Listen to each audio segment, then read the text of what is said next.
Hi, and welcome to the 11th EPP Congress of Young Farmers podcast, a kickoff series to one of the most influential gatherings in the EU shaping the future of European agriculture. My name is Mariana Correia, and in the next episodes, I will talk with political leaders and partners who turn ideas into policies and policies into action. This is where the conversation begins and where the future of farming starts to get shape. Thank you for listening.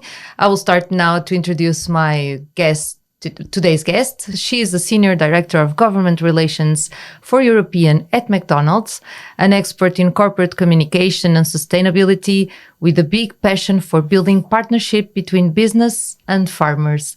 So Anna Boris, welcome to our podcast. Thank you. Thank you. It's a pleasure to have you here. So Anna, let's start with some numbers. You have 6,500 restaurants, 11 million clients per day, and 95% of the main ingredients coming from Europe. This is huge. Yes, and I think that the key number here is 95%. Because the fact that we source 95% of our key ingredients in Europe from within European Union means that we cooperate with thousands of farmers from France, Germany, Spain, Portugal, 80,000 from Poland alone. So this is also a big responsibility. Well, it is. If we serve 11 million customers every day, we need supply chain that is strong, resilient, sustainable, while also ensuring that the food on our menu is accessible and affordable for our clients. So this translates into decisions. And we know that the choices we make impact our communities, environment, and to some extent, the future of agriculture. Mm-hmm. So, Anne, you already mentioned that McDonald's sources most of the core ingredients that what we were talking about, 95% within the EU. How does this translate into a real partnership with farmers on the ground? Well, in some sense, we are very traditional business. We sell food, and it just makes sense to source food locally. But in our scale, it's not just about buying ingredients, since we need to think long term. And we need to form long-term lasting partnerships with our suppliers. And with some of them, we've been working together for over 40 years. 30 years is not an exception. And in this time frame, we work really hand in hand to tackle specific challenges on farm level. When you think about climate change, these challenges are very real, like water scarcity or floods or changing weather patterns. All this translates into, impacts our suppliers' businesses, and they require innovation. And when what we bring to the table is scale, because innovation in agriculture needs to be developed, but it needs to be scaled to have real impact. Mm-hmm. And our aspiration is that regenerative agriculture is part of a scalable system and not just an experiment or an exception. Because, I think that generally as society we need sustainability at scale, but this, of course, requires also political backing. Mm-hmm. This is another conversation that we'll talk a little bit more ahead. So you were mentioning that you have McDonald's has long collaborations with farmers for 40 years, 30 years. Can you give me an example of collaboration that had a concrete impact?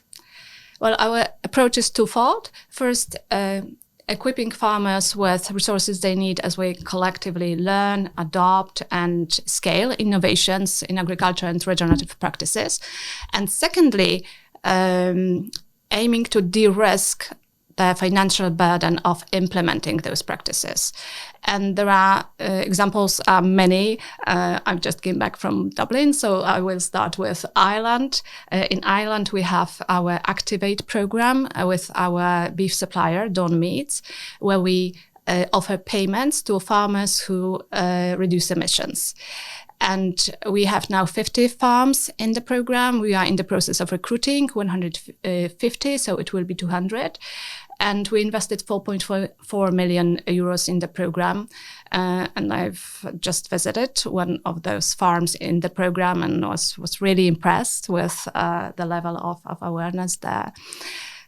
And, well, example very close to my heart, Poland and our supplier of French fries, Farm Frites, working with over 200 growers to implement new technologies like soil probes and weather stations to save water and improve soil health. Mm-hmm. So these are just a few examples showing how we work together for real change. Mm-hmm. So you mentioned a lot of innovation there, right? And you already said before that innovation needs both scale and political backing. In your view, what is missing today for that to happen? Faster? Well, yes, innovation needs scale and systemic support. And as McDonald's, we can help with scale. McDonald's has the reach to make those new ideas mainstream. But to move faster and further, we need political support and policies that help farmers to invest in switching to more sustainable practices, regenerative practices, and technologies. We also need better ways to measure progress and to share what works across countries. Mm-hmm. And you've spoken also about resilient and climate-adapted supply chains.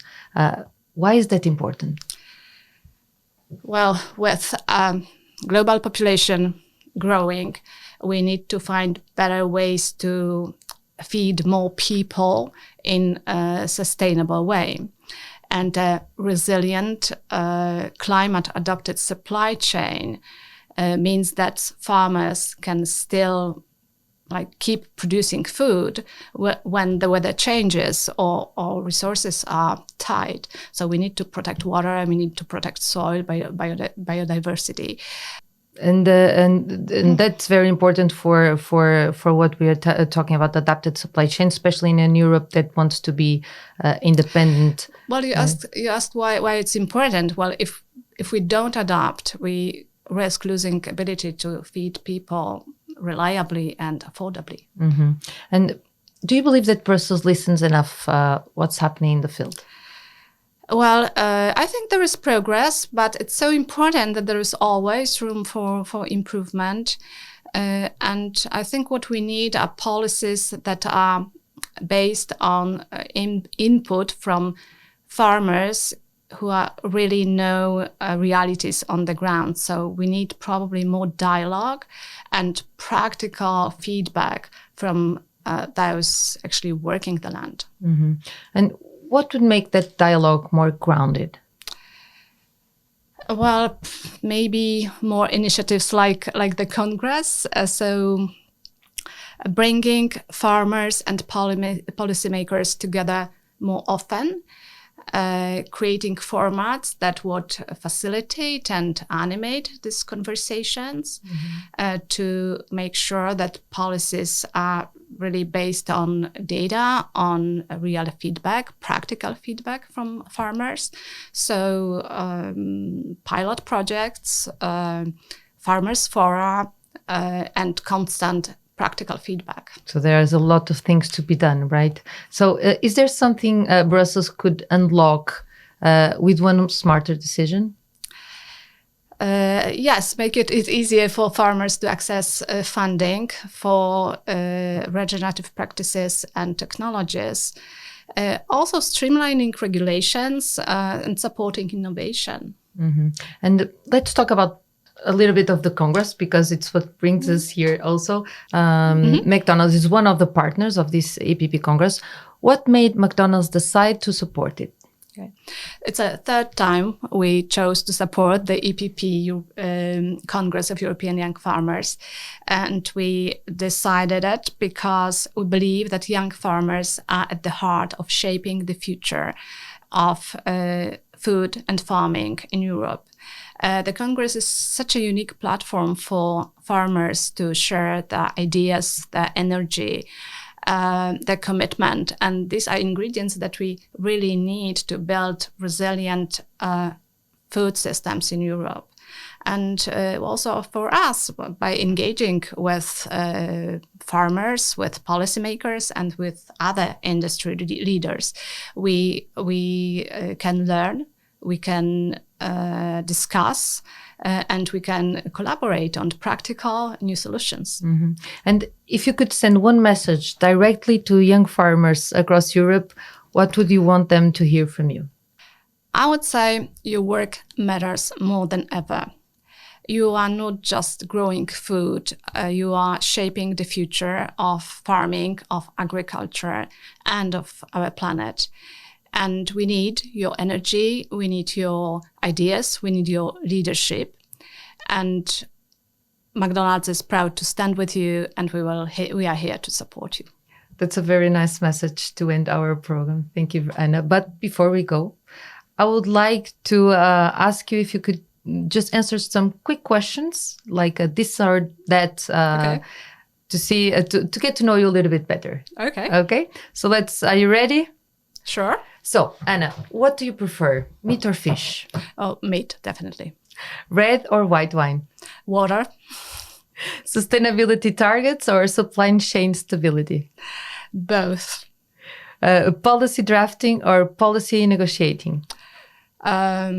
Both, but negotiating. Coaching future leaders or negotiating with the current ones? I think both. We need both.